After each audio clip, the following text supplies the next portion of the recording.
ప్రసాద్ గారు, తుపాను వస్తుందనే విషయం వారం ముందే మనకు తెలుసు. అయినా చంద్రబాబు నాయుడు గారు దుబాయ్లో, లోకేష్ గారు ఆస్ట్రేలియాలో, పవన్ కళ్యాణ్ గారు హైదరాబాద్లో. తుపానుకు కరెక్ట్గా 24 గంటల ముందు రాష్ట్రంలో అడుగుపెట్టారు. తుపాను అలా తీరం దాటిన 48 గంటల్లో వెళ్ళిపోయారు. ఏంటి వీళ్ళు రాష్ట్రానికి చేసేది? ముందుగా సాక్షి ప్రేక్షకులకు నమస్కారం అండి. అలాగే ప్యానల్లో ఉన్న గోవర్ధన్ రెడ్డి గారికి మీకు కూడా నమస్తే సార్. నమస్తే సార్.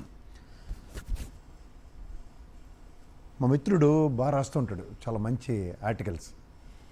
ఒక ఆర్టికల్ నన్ను ఇవాళ బాగా ప్రభావితం చేసింది. అదిరిందయ్యా చంద్రం, ఏది ఎలివేషన్స్, పట్టిందయ్యా దరిద్రం ఆంధ్రప్రదేశ్ రాష్ట్రానికి.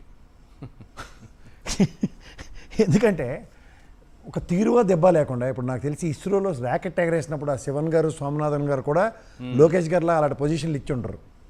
ర్యాకెట్ సైజు, ఎలివేషన్స్ మీరు చూడండి వెనకాల ఫోటో. అసలు నాకు అర్థం కాదు. ఆ రియల్ టైం గవర్నెన్స్ అని, ఆ గౌరవ కలెక్టర్ గారు, గౌరవ గణం ఆయనకు ఉన్నవాళ్ళు కంటిన్యూస్గా ఈ మీటింగులతో ఏం డైరెక్షన్లు ఇస్తారు నాకు అర్థం కాదు. అసలు నాకు అర్థం కాని విషయం, క్షేత్రస్థాయిలో ఫస్ట్ ఆఫ్ ఆల్ వాళ్ళని రీహాబ్ సెంటర్కి తరలించే కార్యక్రమం వీళ్ళ దగ్గర ఉందా? దీనికన్నా ఓ డబుల్ ఇంజన్ సర్కారు, మేము ఈ 2 ఇంజిన్లు గుద్దితే ఏకంగా బంగాళాఖాతంలో కలిసిపోతాం మేమని చెప్పుకుంటున్నాం. వీళ్ళు డబుల్ ఇంజన్ సర్కార్ గురించి ఇంత తీవ్రం ఎందుకు ఈ తీవ్రత గురించి చెప్తున్నానంటే, ఇది ఒక జాతీయ విపత్తు కింద కనీసం ప్రాథమికంగా కేంద్ర ప్రభుత్వం నుంచి ఒక సర్ప్లస్ అమౌంట్ ఏమైనా తీసుకొచ్చారండి? ఎందుకంటే 25 జిల్లాలు ఉన్న ఆంధ్రప్రదేశ్ రాష్ట్రంలో 24 జిల్లాలు మ్యాసివ్ ఎఫెక్ట్ అయ్యాయి. 40 లక్షల ప్రజలు ప్రత్యక్షంగాను పరోక్షంగాను ఎఫెక్ట్ అయ్యారు. సో 40 లక్షల ప్రజల అగ్రిగేట్ అంటే ఇది జాతీయ విపత్తు కింద ఎందుకు ప్రకటించకుండా తూతూ మంత్రంగా 5,250 కోట్లు అనౌన్స్ చేస్తారు? అది కూడా వీళ్ళ డొల్లతనం. ఈ 17-18 నెలల ప్రభుత్వ పరిపాలనలో ఏ రైతు కోసం, ఇందాక గోవర్ధన్ రెడ్డి గారు తన ఆక్రందాన్ని ఎలా వెళ్ళగక్కున్నాడంటే, నిజంగా చెప్తున్నాను, అతను వ్యవసాయ శాఖ మంత్రిగా వాళ్ళ దగ్గర ఉన్న స్టాటిస్టిక్స్, వాళ్ళ దగ్గర ఉన్న ఇన్స్టెంట్ కమిట్మెంట్ టువర్డ్స్ రైతులు అన్న దానికి నేను ఆయన కాదు సార్ చెప్పడం, సాక్షిలో కూర్చుని కాదు. జీడిపి పెరగడానికి వ్యవసాయ ఆధారిత రాష్ట్రంలో ఉత్పత్తులు మనకి ప్రామాణికం. తెలుసో తెలీదో 14 నుంచి 19 దాకా వ్యవసాయ ఉత్పత్తులు ఆంధ్రప్రదేశ్ రాష్ట్రం కంటే చంద్రబాబు గారు కూటమి గవర్నమెంట్లో 58,670 కోట్లు అండి.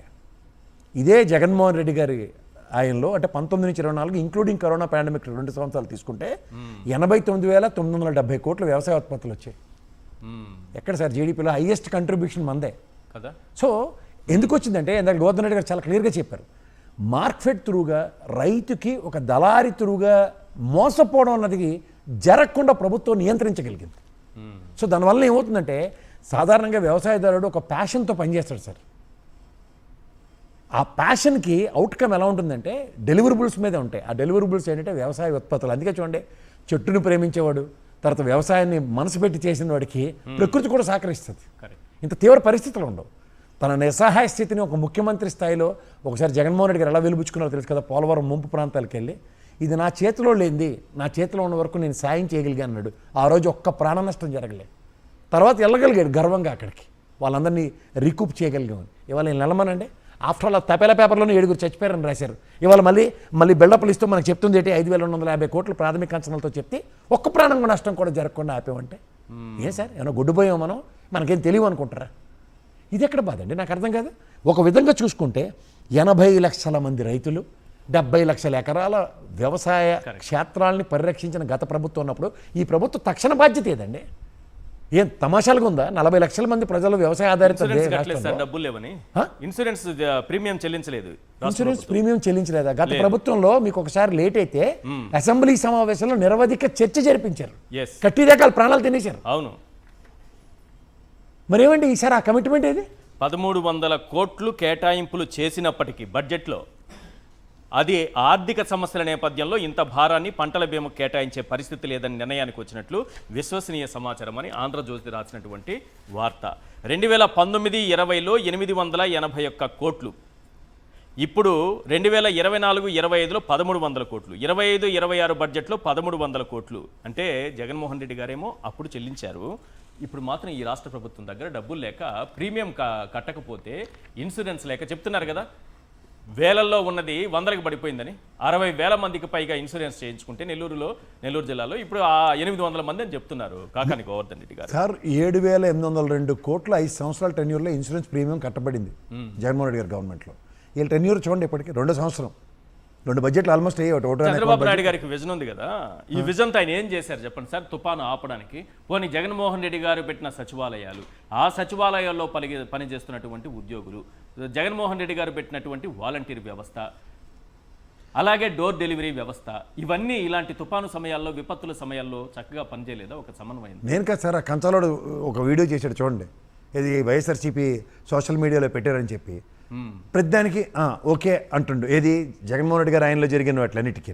ఇక్కడికి వచ్చారికల్లా అబ్బదబ్బ జబ్బ స్టోరీలు ఏం లేవు సార్. ఒకటి గుర్తుంచుకోండి, నెరేటివ్స్ మీద ఎలివేషన్స్ ఇచ్చుకుంటూ కాలక్షేపం చేసుకుందాం అనుకుంటే they can pass on their own time. కానీ ఈ క్రిటికాలిటీ, ఎందుకంటే కౌలు రైతుల పట్ల 5 కోట్లు జేబులో తీసిన ఒక్కొక్కడికి ₹1,00,000 ఇచ్చాను ఎవడని ఇచ్చాడని చెప్పి దగ్గర కౌలు రైతులతో సైతం పరిరక్షించిన గత ప్రభుత్వం అనుభవాలు కనీసం నెమరు వేసుకోలేరు పవన్ కళ్యాణ్ గారు. తర్వాత రాష్ట్ర ప్రజలకు ఏదైనా నాకు ప్రాణం మీదకి వస్తే నేను అమిత్ షా గారిని, నరేంద్ర మోడీ గారిని నేను వెళ్ళి మాట్లాడగలనని చెప్పిన ఆయన ఈ తక్షణంగా ఈ పంచాయతీరాజ్ శాఖ మంత్రిగా ఈ రాష్ట్రంలో 24 జిల్లాలు ఎంత మ్యాసివ్ ఎఫెక్ట్ అయితే వాళ్ళ దగ్గర నుంచి తక్షణ సాయం ఎందుకు తీసుకోలేదు సార్ ఇప్పటిదాకా? రెండోది, పవన్ కళ్యాణ్ గారు ఈ రోజు వెళ్ళారు కదా క్షేత్రస్థాయికి, పిఠాపురంకి ఎందుకు వెళ్ళలేదు? వెళ్తే అక్కడ చెప్తారు అసలేం కదా. పిఠాపురంలో జరిగిన కథలు మామూలు లేవు. ఇక్కడ వాస్తవంగా ఎలా ఉంది చెప్పండి మీరు? సొంత నియోజకవర్గంలో వాస్తవ పరిస్థితి ఏంటి? అక్కడ తుఫాన్ ఎఫెక్ట్ ఉంది కదా. ఎందుకు లేదు సార్, 24 జిల్లాలు మ్యాసివ్ ఎఫెక్ట్ అయ్యి ఉన్నాయంటే ఏం చేస్తున్నారు? కూర్చుని ఇక్కడ రివ్యూలు ఏంటి, సినిమాలు చూడడం కూర్చుని ఏం చేయగలుగుతున్నారు?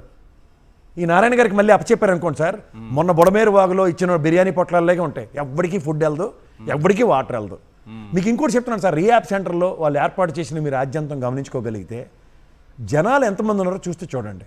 40 లక్షల మంది ప్రజలు ఎఫెక్ట్ అయ్యి ఉన్న దగ్గర రీయాప్ సెంటర్లో అంత తక్కువ మంది జనాలు ఎలా ఉంటున్నారు? ఈ నర్సులు కానీ డాక్టర్లు కానీ సినిమా షూటింగ్ జరుగుతుంటుంటారు చూడండి, అలా ఉన్నారు. అన్నం అదేదో అమ్మ పెట్టదో అడుగు తినవదని ఏదో సామెత ఉంటుంది. ఆ లెక్కన అక్కడ పునరావాస కేంద్రాల్లో పాలు లేక, నీళ్లు లేక, తినడానికి తిండి లేక, పసిబిడ్డలకు పాలు లేవంటే ఒకసారి ప్రజాశక్తి పేపర్ నిన్నడుతుంటే ఒకసారి ప్లే చేయండి. అక్కడ ఎవరైనా సరే వైఎస్ఆర్సీపీకి సంబంధించిన వాళ్ళు పునరావాస కేంద్రాల్లో ఉన్న వారికి ఆహార పొట్లాలు అందించినా సరే దాన్ని పెద్ద ఇష్యూ చేస్తున్నారు టీడీపీ ఇవ్వకుండా. సార్ వాళ్ళు చేయగలిగేది అదే సార్, వాళ్ళ అంటే వీళ్ళు బెటర్. అక్కడ చూడండి సార్, పునరావాస కేంద్రాల్లో ఆకలి కేకలు, 11 గంటలైనా అందని ఆహారం. నిన్నటి పేపర్ ఇది. మరుగుదొడ్లు లేక మహిళల అవస్థలు, అరకొర సౌకర్యాల నడుమ ఉదయం 11 గంటలు దాటినా తాగునీరు, అల్పాహారం, పాలు, బిస్కెట్లు ఏవీ అందలేదు. పసిపిల్లలకు కూడా లేవు. దీంతో మహిళలు, పిల్లలు ఆకలితో అలమటించారు. చివరికి అధికారులు కొంతమందికి ఉప్మా అందించారు. మధ్యాహ్న భోజనం ఏర్పాట్లు చాలా ఆలస్యంగా చేశారు. మరుగుదొడ్ల సదుపాయం లేకపోవడంతో మహిళలు తీవ్ర ఇబ్బంది పడ్డారు. బిడ్డల కోసం ఒక్క పాల ప్యాకెట్ కూడా ఎవ్వరూ ఇవ్వలేదని ఓ తల్లి వాపోయింది. సార్ ఒక్క మాట చెప్తా, మీకు ఇప్పుడైనా సరే మీకు దీనికి ఒక బృహత్తర కార్యక్రమం ఇంత మ్యాసివ్ ఎఫెక్ట్ ఉన్న దగ్గర కనీసం 15 రోజుల నుంచి ప్రణాళికాబద్ధంగా వీళ్ళని తరలించే కార్యక్రమం, రీయాప్ సెంటర్లో కూర్చోపెట్టడం ఇవన్నీ జరిగి ఉంటే హుటాహుటిన ఒకరోజు ముందు వచ్చిన గల్ఫ్ దేశ ప్రయాణం ముగించుకుని వచ్చిన చంద్రబాబు నాయుడు గారు, ఆస్ట్రేలియా పర్యటన ముగించుకొచ్చిన లోకేష్ గారు, అప్పటిదాకా యాక్షన్ ఫ్రంటే లేదు. అనిత గారి ఆధ్వర్యంలో సెల్లి సారథ్యం నడిచింది. ఈ సెల్లి సారథ్యంలో ఎక్కడికి ఏమి వెళ్ళాయి అంటే చూడమనండి, ఇవే తెలుస్తున్నాయి మీకు క్షేత్రస్థాయిలో. ముఖ్యంగా గాలికి వానకి ఎదురొత్తుకుని ఎదురెత్తున్న రైతుల యొక్క అవకతవకలకి వీళ్ళు ఏం చేస్తారన్న దగ్గర ఇప్పటికి కూడా వీళ్ళకి సమాధానం లేకుండా, పంట బీమా కట్టకుండా, అండ్ గత ప్రభుత్వ అనుభవాలతో వాళ్ళ దగ్గర ఉన్న ఇందాక చెప్పారు కదండి గోవర్ధన్ రెడ్డి గారు, అంత క్లియర్గా ఈ దాని ఏమంటారు ఈ రికార్డులో తీసుకుంటే విత్ స్టాటిస్టిక్స్ ఉంటాయి. వేలాది మంది రైతులు ఉన్న దగ్గర 100 మందితో ఇన్సూరెన్స్ ఎప్పుడైతే ఉందో అది కూడా బ్యాంక్ రుణాలు తీసుకున్న వాళ్ళతో మాత్రం తూతూ మంత్రంగా, అది ఏదో యాజ్ ఇఫ్ ఏదో చూడండి ఒక కార్యక్రమం కాబట్టి వాళ్ళు ఇన్సూరెన్స్ అది ఆబ్వియస్లీ అది వస్తుంది వాళ్ళకి వస్తుంది కాబట్టి ప్రభుత్వం రాని వాళ్ళ సంగతి లోన్ తీసుకోకుండా ప్రభుత్వం కడుతుందని రైతులు కూడా కట్టలేదు, ఎవరు కట్టలేదు ఈసారి. అదే చెప్తున్నాను కదా సార్, ఇప్పుడు రైతు రుణం తీసుకున్న వాళ్ళందరినీ డేటా ప్రకారం సెక్యూర్ చేస్తారు. I'm not contradicting that. రైతు రుణాలు తీసుకున్నప్పుడే కదా ఈ ప్రభుత్వం బాధ్యత వహించవలసింది. దీనికోసమే కదా సంవత్సరాల తరబడి ఈ ప్రభుత్వాలు చేస్తున్న కార్యక్రమాల్లో turn the page learn the work అన్న కాన్సెప్ట్ కూడా లేకుండా రైట్. ఇది ఎక్కడండి అవగాహన రాయించంతో దీనికి ఎందుకు చెట్టుకొచ్చినట్టు ఏళ్ళు వచ్చినట్టు ఎంత అనుభవం చెప్పడం? ఈ దిక్కుమాల ఛానల్లోకి వచ్చిన ఎలివేషన్స్ ఇచ్చుకోవడం, తుఫాను ముందే తీసుకెళ్ళి బంగాళాఖాతం కలిపి ముందు వెళ్ళి బంగాళాఖాతం కలమనండి. ఎంతమందిని 40 లక్షల మందిని ఆక్రందనకు గురి చేసి ఏం సాధిస్తున్నారు ఇక్కడ? దేనికి ప్రభుత్వం? గుడ్డుకోవడానికి పళ్ళు తోవడానికా, లేకపోతే హెలికాప్టర్లు వేసుకుని తిరగడానికా? మీకు ఇలా సేవా తత్పరత ఎలా ఉంటుందో ఒక వీడియో చూపిస్తాను. ఎందుకంటే ఎర్రిబోగలుడైన పవన్ కళ్యాణ్ నమ్ముతాడు, ఇలాంటి దైద్రాలన్నీ మనలాంటి వాడు నమ్మలేం. సేమ్ ఇలాగే చేస్తారు. గతంలో ఇట్లా జరిగిందని చెప్తున్నారా? నేను కాదు సార్, వెళ్ళి పవన్ కళ్యాణ్ రాసుకున్నాడు. అవును రాసుకొని చెప్పింది ఏంటి, హుదూద్ తిత్లీ తుఫాన్లు ఇలా చేత్తో ఆపేసాడని ఎలివేషన్లు ఇచ్చారు కదా. అవును. ఈ వీడియో దమ్ముంటే ప్లే చేయి. ఓకే. 300 మందికి 30 మంది కుటుంబాలు ఉంటే 500 రూపాయలు ఇస్తావా? ఇదే తక్షణ సాయం అందించింది. తిత్లీకి 500 ఇచ్చారు కదా. ఏది 330 మంది కుటుంబాలకి? అదేగా చెప్తున్నారు వాళ్ళు. అవును. నేను కాదు, పవన్ అదే కళ్యాణ్ సార్, ఆశ్చర్యపోయాడు. ఆయన ఆపేయగలిగారు కాబట్టి ఆయనకి ఆ సామర్థ్యం ఉంది కాబట్టి 500 రూపాయలు అంటే ఇప్పుడు పెట్టుకోమన్నారు, పండుగ చేసుకోమన్నారు. అంటే ఈ హుదూద్ తిత్లీ తుఫాన్ లాగే ఈ మోంతా తుఫాన్ కూడా వీళ్ళు తూతూ మంత్రంగా 30 ఏళ్ళకి 40 ఏళ్ళకి కలిపి 500 1000 రూపాయలు చేతిలో పెట్టి కాలక్షేమం చేస్తారా?